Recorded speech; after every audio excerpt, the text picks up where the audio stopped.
Good morning, everyone. I'm Huang from Chinese Academy of Science. I'm very happy here to share my work on understanding the uncertainty in 1D unidirectional moving target selection with you. As we all know, moving target can be found almost everywhere in today's user interface. For example, we selecting a moving unit in a computer game, selecting a running player in a sport radio system, or selecting an aircraft in an air traffic control system. However, selecting moving targets is a challenging task. It is a two-phase job that the user have to track and then click on the targets. It brings higher demand on human scenery model systems. As a result, we observe worse user performance on selecting moving targets than static ones. To address this problem, research proposed many techniques such as hold, target, ghost, and comment to assist moving target selection. However, there are limitations of this existing approach. First, the original appearance may be modified by the techniques. Second, they may request additional operations from users. And third, the design decisions and parameter settings in this technique may be ad-hole choices. Therefore, we conduct a survey on theoretical models in target selection to see if there is any other better choice. We found that there are time models for static targets and time models for moving targets. And we also found endpoint distribution model for static targets. However, as far as we know, there is no existing model predicting the endpoint distribution in moving target selection. Such model is very important that it may not only can be used to assist target selection, but also can help us to have a deeper understanding of human behavior in acquiring moving targets, which we will discuss in this paper. In this paper, we first define the problem of modeling the endpoint distribution in moving target selection. Then, we propose a Ternary-Gaussian model to interpret the endpoint distribution. After we have the model, we further made two extensions of the model. The first one is predicting error rate in moving target selection, and the second one is use the model to assist moving target selection. Finally, we evaluate these two extensions in the game interface. Now let's begin with the first and the most important step, formulating the problem. The task of moving target selection may be very complicated. The target may have various shapes, speeds, or moving trajectory. However, as the first one step towards understanding the human performance in such scenarios, we reduce the problem into a 1D speed-fixed target selection task with only 3 parameters, including initial distance A, target width W, and target velocity V. When the task begins, user control the cursor to select a 1D moving target as quickly as possible, and repeating this process yields many endpoints around the targets. Based on this task, we define the problem of modeling the endpoint distribution as finding the relationship between the task parameter A, W, V, and the endpoint distribution. To solve this problem, we propose 3 hypotheses based on previous studies and a pilot test. Hypothesis 1, the endpoint distribution in moving target selection is Gaussian. Human body is a very complex system. The selection endpoints are affected by many independent variables in our body. According to central limit theorem, the distribution of endpoints is very likely to be a normal distribution. And this is maybe the reasons why previous studies use Gaussian distribution to model endpoints in static target selection. Hypothesis 2. The initial distance A does not affect the endpoint distribution. We propose this hypothesis because previous studies show that the initial distance does not affect endpoint distribution in static target selection, and initial distance show little effect on movement time in moving target selections with position control systems. Hypothesis 3. The target width and moving velocity affect endpoint distribution. The reason of proposing this hypothesis are previous studies show standard deviation sigma of endpoint distributions is usually assumed to be proportion to target size, and target movement lead to a larger fall-behind effect of the endpoint, and the distributed range of endpoint is larger too. By having these three hypotheses, we now can go back to the problem. So the problem is we need to find the relationship between the task parameters and the endpoint distribution. Suppose that this is the targets, and these are the endpoints related to the targets. From hypothesis 1, the endpoint distribution can be formulated as a Gaussian distribution, and it can be uniquely defined by mu and sigma of the Gaussian distribution. So now the problem can transmit to finding the function of mu and sigma related to parameter A, W, and V. From hypothesis 2, the endpoint distribution is not related to A, so we can remove it from our target function. From hypothesis 3, we can infer that the endpoint distribution may consist with two Gaussian components related to W and V. Suppose the blue curve here is the Gaussian component related to V, and the brown curve here is the Gaussian component related to W. We further add a third Gaussian component to reveal the absolute accuracy of the device, the green one here. By simply having the sum of these three Gaussian components, we can obtain the total Gaussian distribution and the formulation of mu and sigma of the Gaussian distribution. And we call the formulation of this total distribution the Ternary-Gaussian model.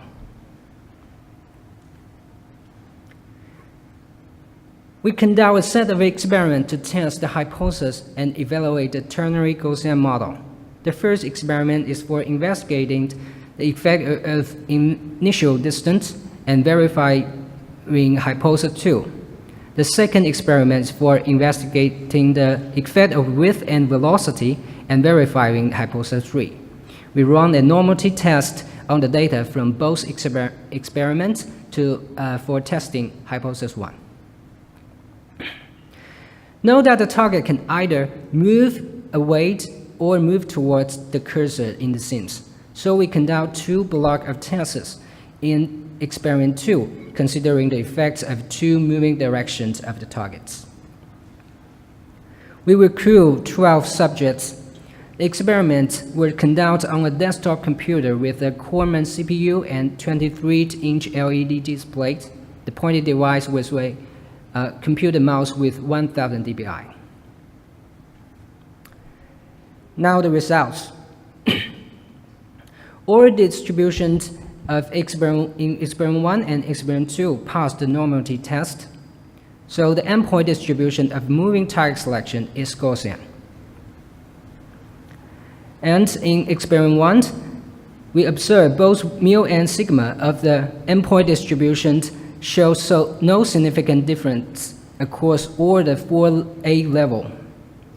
Initial distance A has little effect on the endpoint distribution. As we can see in this picture, the 4 endpoint distribution with 4 levels of 8 highly overlap together. Both V and W exhibit significant effects on mu and sigma, and their interaction effect is also significant. Target width and velocity significantly affect the endpoint distribution. After the three hypotheses are all verified, we then use the model to fit the empirical data in experiment 2 for both directions. We achieve good fitting results on mu and sigma for both moving directions. The R-squared are from 0.92 to 0.97. The picture on the right shows the 3D plot of the predicted value comparing the actual value of mu and sigma in both moving directions. After we got the endpoint distribution model, we made two extensions of the model, including the error model for predicting error rates and base pointer for assisting moving target selection. The error model works like this. Error rates means the probability of endpoint drop outside of the target. We can easily obtain this probability by getting the area out of the target's boundaries through cumulative distribution function of the endpoint distribution, the red area here. The error model fit the data well in both moving directions, and it successfully characterized the trends of error rates related to width and velocity, which the error rate increased when target velocity increased and the target width decreased. The second extension is a selection technique called base pointer. It put the Ternary-Gaussian model as the likelihood function in Bayes' equation to determine the intent target instead of the physical boundaries. For example, suppose that there are two moving targets in the scenes. The blue target is the one that the user intends to select. However, the mouse finally clicks behind of it, and it accidentally hit on the green one. In this case, as we can see in this picture, base pointer will still treat the blue target as the intended target because it has a higher likelihood probability. Finally, we conduct a third experiment to explore the feasibility of using the Ternary-Gaussian model to predict error rates and to assist moving target selection in a real-world application. We use a popular game called Don't Touch the White Tile as the testbed. In the game, a player's goal is to hit the black tile as many as possible while not hitting the white tiles. We design 3 game levels with decreased target size and speed of the tiles increase in each level as players stay longer in the game. We shall show that error models performed well in predicting error rate in almost all conditions with an average MAE of 2.7%. And we will compare the base pointer to Windows basic selection technique in the game. We shall show that base pointer has more than 33% higher selection accuracy compared to basic technique, and participants preferred using base pointer and think it is more accurate than the basic technique. And this brings us to the conclusion. This work is the first attempt to model human behavior uncertainty in moving target selection. We propose a Ternary-Gaussian model to interpret endpoint distributions in moving target selection, and we made 2 model extensions, including predicting error rates and assisting moving target selection. There are 3 takeaways from these papers. First, initial distance does not affect endpoint distribution in moving target selection. Second, when the target is moving fast, the endpoint tends to drop behind the target and has a larger distribution range. And third, error rate increase when target velocity increase and when target width decrease. We're also interested in some future work, for example, examining whether our model can be transferred into other interaction devices such as touchscreen and stylus. modeling uncertainty in selecting moving targets with changing velocity and in 2D or 3D space, comparing base pointer with other state-of-the-art pointing techniques such as bumble cursor and comet. So that's all. Thank you.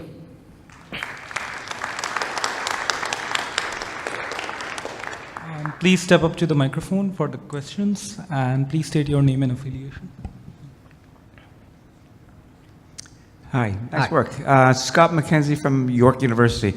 I guess it's sort of two questions. One is I'm interested to know if you looked at the difference between using button down and button up as the endpoint of the task. And I'm also interested in knowing how you think your work would extrapolate to, say, stylus input or finger input.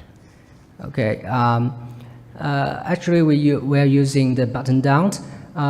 We hasn't considered the button down and button up situation in this study, but I think the button up may just shift the endpoint distribution center a little bit, maybe, but we will consider this work in the future.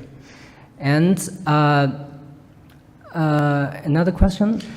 I was just wondering how you think your work would extrapolate to finger input or stylus input in particular, because with stylus input you have a very crisp point of selection, unlike mouse input. Yeah. Actually, we have done some experiments on this two modality, and we found that the Ternary-Gaussian model predict well enough in these two modality, because the Gaussian model has a Gaussian component related to the device accuracy. So the current Ternary-Gaussian model can model that the two modality well. Sure. Okay. Good. Okay. Thank you. Hello, Zhang Kim from Harto University. So, as you've used the mouse for the pointing device, the mouse may have some gain function, also known as acceleration. So which kind of gain function were you used, and do you think that any gain difference will make the difference? I mentioned the gain functions in my paper, but I forget how it was in maybe 23 point, I don't remember. I think the gain function will affect the constant parameter of the Gaussian distribution, but it may not affect the mainly formed of our models. It just changed the constant of our models. Okay, thanks. Thank you.